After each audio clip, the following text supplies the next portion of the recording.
कांग्रेस की विस्तारित कार्य समिति के बैठक के बाद सचिन पायलट हमारे साथ मौजूद हैं। सर, बैठक में बिहार को मुतल्लिक क्या प्रस्ताव पास किया? हमारा प्रस्ताव बड़ा व्यापक है, उसमें बहुत सारे इश्यूज़ को हमने टच किया है। प्रदेश की सरकार, केंद्र की सरकार, हमारी पार्टी के खुद के स्टैंड, बहुत सारे इश्यूज़ पर हम वोट चोर गद्दी चोर अभी भी मुद्दा है। ये मुद्दा तो देश का मुद्दा है, सिर्फ बिहार का मुद्दा नहीं है। लेकिन ये बात सच है कि जो राहुल गांधी जी ने प्रमाण दिए हैं, जो आंकड़े सामने लेकर आए हैं, उसको निर्वाचन आयोग ने झुटलाया नहीं है और ना उसके ऊपर कोई इंक्वायरी अभी स्थापित की है। तो कहीं ना कहीं छुपाने को कुछ है, ये आशंका लोगों के जहन में है। तो हम लोग चाह रहे हैं कि जो सबसे हमारा महत्वपूर्ण अधिकार संविधान ने दिया है, प्रति व्यक्ति एक वोट का अधिकार है। तो बहुत से पश्चिमी देशों में नहीं था, दशकों तक हमारे फोरफादर्स ने दिया था। उसमें अगर कहीं कोई आशंका लोगों को पैदा होती मन में, तो बहुत खतरे की घंटी है।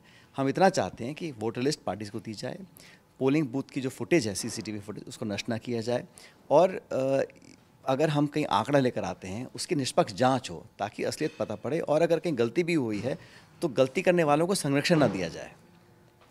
आपने कहा है कि नीतीश कुमार लायबिलिटी हैं बीजेपी के लिए।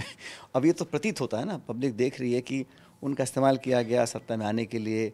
अब जो से आरोप लग रहे हैं, उनके वरिष्ठ नेता मंत्रियों पे आरोप लगा रहे हैं, मंत्री डेफमेशन फाइल कर रहे हैं, तो ये सब जो पिटारा खोल रहा है, ये सत्ता की जो हवस है उसमें जनता का भंडार हो रहा है।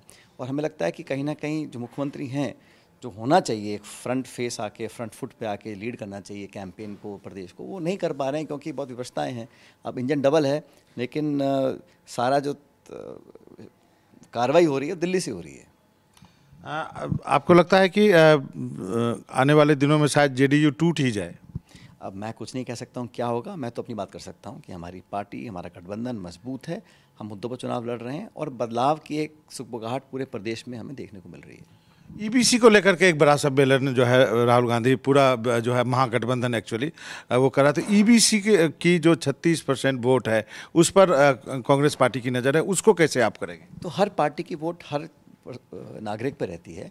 कौन उसको ज़्यादा सार्थक रखता है, कौन ज़्यादा विश्वसनीय होता है अपने वादे करने में, वादे सब कर रहे हैं, लेकिन लोग जानते हैं कि राहुल गांधी जब बात करते हैं, जब उन्होंने जनगणना की बात की, बहुत लोगों ने कहा मजाक है, बीजेपी ने कहा अर्बन नक्सली हैं। अब जब दबाव जनता का आया तो स्वतः ही मान गए कि हाँ, हम आप ज़्यादा जनगणना करवा रहे हैं। तो ये मुझे लगता है कि हमारी पार्टी ने बहुत सोच समझकर ये निर्णय लिया है कि जो वंचित है, पिछड़ा है, दलित है, आदिवासी है, जो लोग अपने आप को में सक्षम नहीं हैं, उनके उद्धार के लिए हमें संसाधन, योजना, बजट, पॉलिसी बनानी पड़ेगी, और उसी उद्देश्य के साथ इस कार्यक्रम को कर रहे हैं। तो आपको लगता है कि वो वोट बैंक जो अभी तक नीतीश कुमार का वोट बैंक माना जाता है, क्योंकि उन्होंने ही ये जो है अति पिछड़ा वर्ग एक शुरू किया, जिसको कहा गया कि उन्होंने कमाल की सोशल इंजीनियरिंग की है, तो आपको लगता है कि वो कांग्रेस की तरफ आएगा? देखिए, अतीत में क्या हुआ नहीं हुआ उसमें छोड़ दीजिए। आज हालात ये है कि बिहार में रिकॉर्ड तोड़ पलायन है, और बिहार के लोगों का, बिहार की जनता का, बिहार राज्य का जो योगदान है इस देश की राजनीति में, इस देश के राजनीतिक परिवर्तन में, सामाजिक परिवर्तन में, वो सब उसको स्वीकार करते हैं। लेकिन अनफॉर्चुनेटली बिहार पिछड़ रहा है निवेश में, उद्योग में, रोज़गार पैदा करने में। तो आपने कितने भी घोषणाएं करी हों, उसका धरातल पर इफ़ेक्ट क्या है, ये तो पूरे देश में आप औसत देख लीजिए और बिहार के देख लीजिए। लेकिन लोग तो कहते हैं सड़कें अच्छी बन गई है, बिजली आ रही है। नहीं भाई, हम तो खूब घूम के आए हैं। पता नहीं आप किन भाजपा समर्थकों से मिलकर आए हो। जितनी यात्रा में राहुल गांधी जी के साथ हम रहे, आज हम पटना में हैं, आप देख लीजिए क्या हालात है। तो ये अलग बात है, एडवर्टाइजिंग, मार्केटिंग, झंडा, होर्डिंग, अखबार, टेलीविजन में, लेकिन धरातल पर किसान को मुआवजा, बाढ़ में राहत, सारे उद्योग बंद, कोई एक बड़ा उद्योग, इंडस्ट्री पिछले कई सालों में देखने को नहीं मिली है। तो इसलिए लोग जाते हैं सरकारी नौकरी ढूंढने के लिए। यहाँ पे पेपर चोरी होता है, उनके लाठी मारी जाती है उनके ऊपर। तो लॉ एंड ऑर्डर हो, गवर्नेंस हो, करप्शन, हर जगह मुझे लगता है बिहार के लोग अब चाहते हैं एक बदलाव होना चाहिए। एक सवाल पूछा जा रहा है कि चौथे नंबर की पार्टी कांग्रेस, जो कि 15 दिन यात्रा करती है, उसका जो है सबसे बड़ा लीडर घूमता है, फिर कुछ दिनों बाद आता है, एक्सटेंडेड CWC की जाती है, जिसमें कि सचिन पायलट जैसे लोग भी आते हैं। आखिर क्यों, क्या साबित करना चाहती है कांग्रेस? हम ये साबित करना चाहते हैं कि हम जानते हैं कि हम कौन सा दल बड़ा है, कौन सा छोटा है बिहार में, लेकिन हर दल की भूमिका होती है।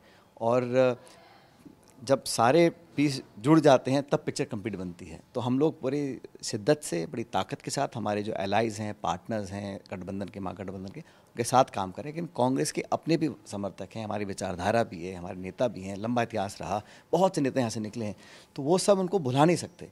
तो उनके पहचान को, उनके फुटप्रिंट को हम कैसे बढ़ा सकते हैं। और देखिए, नहीं, ये एलायंस पे दबाव डालने के लिए तो नहीं, खासकर आरजेडी पे, खासकर सीट, अधिक सीट लेने के लिए, अच्छी सीट लेने के लिए, जिताऊ सीट लेने के लिए। बात ये नहीं है कि हम 5 पे ज़्यादा लड़ें, कौन 6 पे कम लड़े। बात यह है कि व्यवस्था बदलनी है, सरकार का परिवर्तन करना। कब होगा? जब मिलकर लड़ेंगे, साझा करके लड़ेंगे। हमको वो ताकत देंगे, उनकी ताकत हम लेंगे, तभी पार पड़ेगी ना। तो इसलिए मुझे लगता नहीं कि आंकड़ों के जाल में हम में से कोई फंसने वाला है। हम बड़े समझदार लोग हैं, हमारा लक्ष्य कुछ और है। तो चीफ मिनिस्टर घोषित कर दीजिए तेजस्वी को। तो अब चीफ मिनिस्टर घोषित, अब जैसे मुझे बताइए, क्या बीजेपी ने कर रखा है? नहीं, बीजेपी का तो है ना एलायंस का चीफ मिनिस्टर नीतीश कुमार। वो कह रहे हैं कि आगे क्या होगा। बात अभी तो चुनाव घोषित नहीं हुए। और मैं इतना कहना चाहता हूँ कि हमारी पार्टी पद लेने या देने के सिलसिले में नहीं है। हम तो अपना चुनाव जीतना, बहुमत में आना, एक सुचारू निष्पक्ष वर्किंग सरकार हम बनाना चाहते हैं। और मैं इतना कहना चाहूँगा कि जो सही समय आएगा हम सही निर्णय भी लेंगे। लेकिन फिलहाल हमारा फोकस है अपनी पार्टी पर, अपने गठबंधन पर, और कैसे हम चुनाव प्रचार को और प्रभावी बना सकते हैं। 2 सवाल और हैं। एक ओवैसी घूम रहे हैं अभी सीमांचल में, कहा है कि हमको महागठबंधन में ले लो, 6 सीट दे दो। क्या महागठबंधन या कांग्रेस पार्टी इस पर कोई विचार करें? देखिए, जो लोग बिहार चुनाव की रणनीति बना रहे हैं वो चर्चा करेंगे। मैं इतना कहना चाहता हूँ, जो भाजपा एनडीए के वास्तविकता में खिलाफ है, जो सरकार की वास्तविकता में, मतलब जो सरकार को बदलना चाहते हैं और वो एंटी एनडीए फोर्सेस हैं, अगर कोई भी उसमें समर्थन करता है तो मुझे लगता है हम में से किसी को आपत्ति नहीं हो सकती। ओवैसी एंटी एनडीए फोर्सेज है। अब अगर हैं तो पता पड़ जाएगा, होना भी चाहिए। जो उनके मैं देखता हूँ वो हमेशा भाजपा के खिलाफ बात करते हैं, और करना भी चाहिए। और सिद्धांत पर, नीति पर, व्यक्ति विशेष की बात नहीं कर रहा हूँ। तो जितने भी दल, सहयोगी, पॉलिटिकल पार्टी, संगठन हैं, मिलकर अगर एक ताकत बनते हैं तो सबका फायदा है उसमें। एक अंतिम सवाल है, जीएसटी को लेकर के बहुत भव्य वो मनाया गया, उत्सव मनाया गया, आप क्या कहेंगे? क्या उत्सव मनाया, मुझे बताइए। अरे इतना कम हो गया जीएसटी। तो अच्छा, टीवी ज़्यादा किसने किया था? सरकार ने किया। एक मिनट, सरकार ने ज़्यादा किया, सरकार कम कर रही है, तो पहले ज़्यादा। वो मैं ले रहा हूँ कि आप ले रहे हैं? नहीं, तो मैं, आप पूछे, जनता पूछ रही है कि 8 स्लैब लगाए किसने, पहली बात तो। और 8 साल से लगा रखे हैं आपने। हम राहुल गांधी चिल्ला के थक गए कि भैया कम कर दो, कम कर दो। अब जब ट्रंप ने टैरिफ लगा दिया, देश घेराबंदी हो रही है, अब 2 कर रहे हैं, तो उस पर भी उत्सव बन रहा है, पीठ थपथपाई जा रही है, उनका धन्यवाद किया जा रहा है। उनको तो माफ़ी मांगनी चाहिए कि हमने इतने सालों तक कांग्रेस की बात को नहीं सुना। और जीएसटी स्लैब कम करना किसी पे एहसान तो नहीं किया है ना भाई। मुझे बताइए, आपने इतने साल तक कम क्यों नहीं किया? हम शुरू से कहते आ रहे हैं गब्बर सिंह टैक्स है, इसको सरल बनाइए, लोग इसको भर नहीं पा रहे हैं, बहुत सारी पीड़ा होती है। अब उन्होंने किया है, ये तो सिर्फ क्योंकि वो दबाव में आए हैं इसलिए किया है। और चुनाव भी आ रहे हैं और ट्रंप ने बिल्कुल धावा बोल दिया है इंडिया के खिलाफ, इसलिए मजबूरन करना पड़ गया। Thank you.